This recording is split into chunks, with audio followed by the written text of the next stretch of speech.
Rar! Rar! Rar! Rar!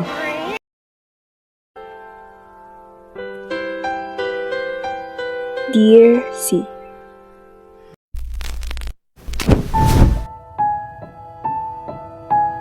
Lumaki ako sa pamilyang simple lang ang pangarap. Makapagtapos ng pag-aaral at makakain ng 3 beses sa isang araw.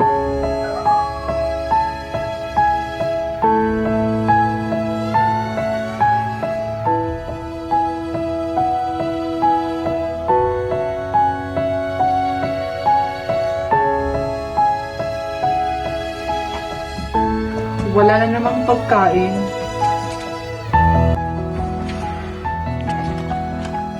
Mahirap ang buhay namin, pero buo kami.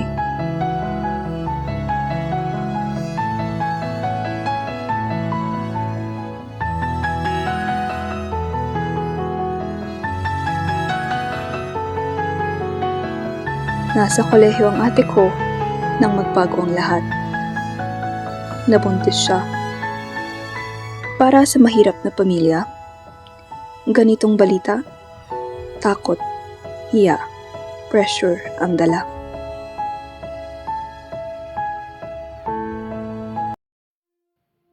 Isang gabi, puno ng bigat at pag-aalala, uminom ang tatay ko. Hindi para takasan ng responsibilidad, kundi para patahimikin ang isip.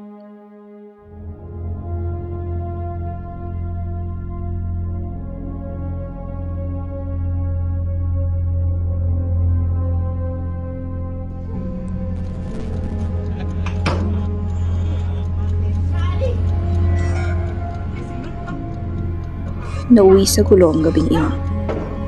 May namatay. Naroon ang tatay ko. Wala siyang ginawa, pero naroon siya. Lasing, mahirap, walang pera, walang koneksyon. At minsan, sapat na iyon para masabing ikaw ang may kasalanan.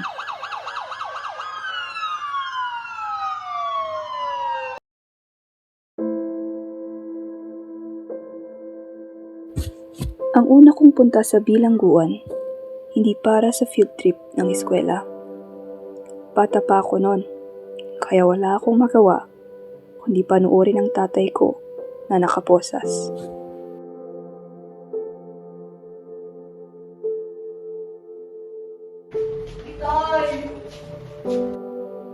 Hindi ko naiintindihan ang mga salitang ginagamit ng mga abogado at ng mga pulis. Pero ramdam ko ang bigat ng mga iyon. Doon ko natutunan na ang pagiging akusado ay hindi kapareho ng pagiging guilty. At para patunayang wala kang kasalanan, kailangan mo ng makapangyarihang sandata, ang batas.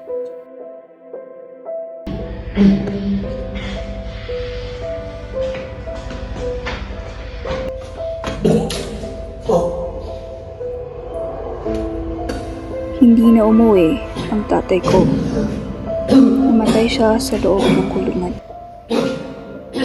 Akusado pa rin. Hindi pa rin napapakinggan. Hindi man lang nabigyan ng hustisya. Ang mas masaklap, hindi kinaya ng nanay ko.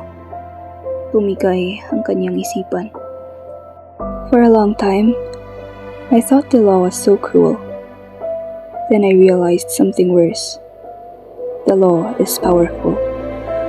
Pero para lang sa mga may kaya, sa mga may koneksyon, sa mga may pera.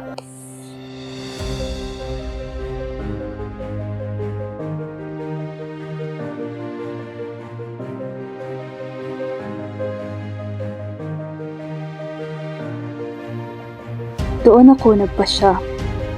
Pag-aaralan ko ang batas.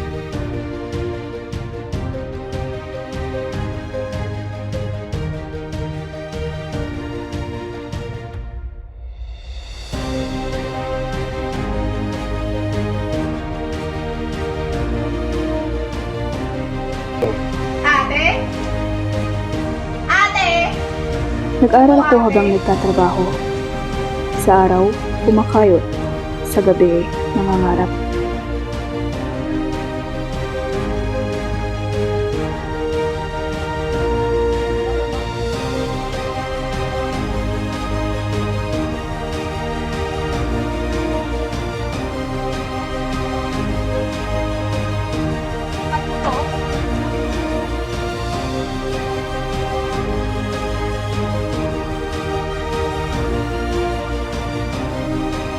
Tiniruan ako ng law school ng pasensya at disiplina.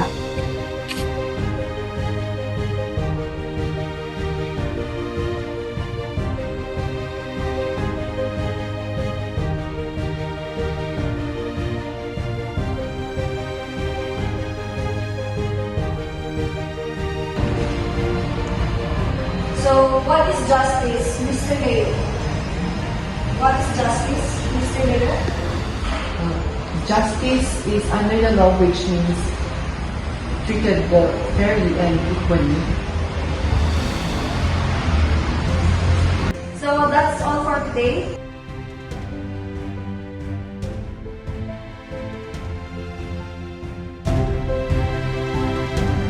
Minsan napapaisip ako kung tama ba tong pinasok ko.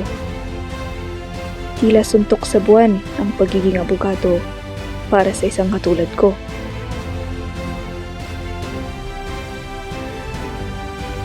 Noong mas madali nang sumuko kaysa magpatuloy, I learned something very important.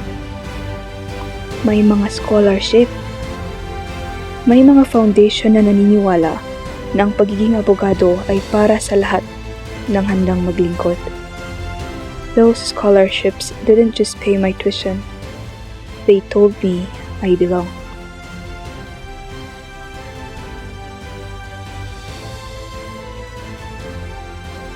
Makalipas ang mga taon, sa wakas, naging abogado ako. Hindi yung abogadong laging naka-aircon at bihirang umiti, kundi yung abogadong nakikinig, nagpapaliwanag at lumalaban.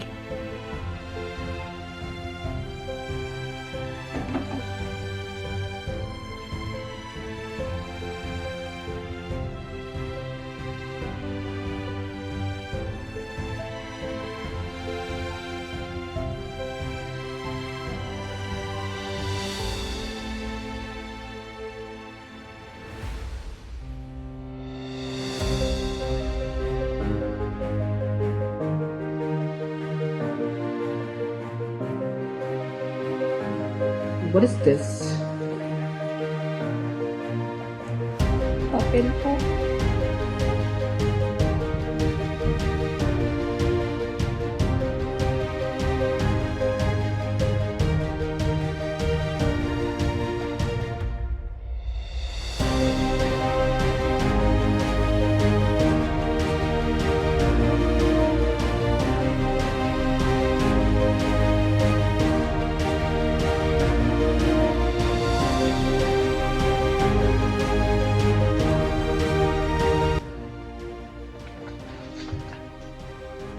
So, anong pakay mo dito?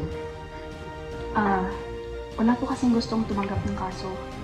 Nagbabaka sakali po ako na matutulungan niyo po. Alisin mo ka muna yan. Oh. Base dito sa papel, I stand Ang beside suspect. those who can't afford to stand alone. siya yung biktima. I defend those who had to keep Huwag kang quiet mag-aalala. simply because they had no Tutulungan money. kita. Not just because it's my job, but because sometimes I see my father in them. I see the younger me in their family members.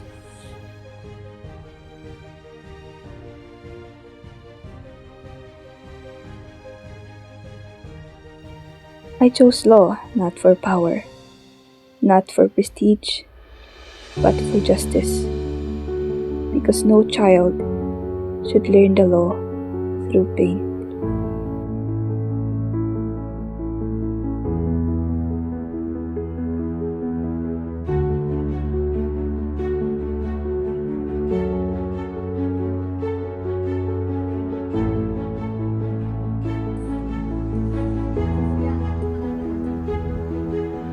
Walang pamilyang dapat mawalan dahil lang sila ay mahirap.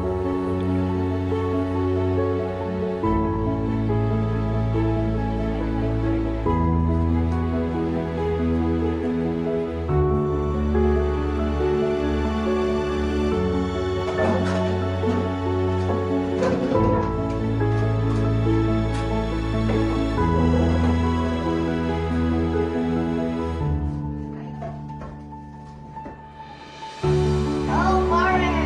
Hi, Maren!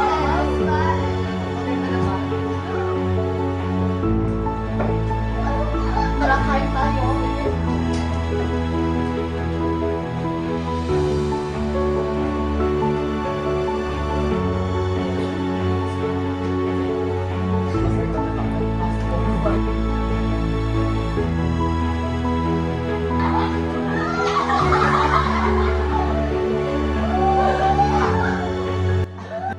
If you come from nothing, if you've been wronged, and if you want to serve, the law needs you.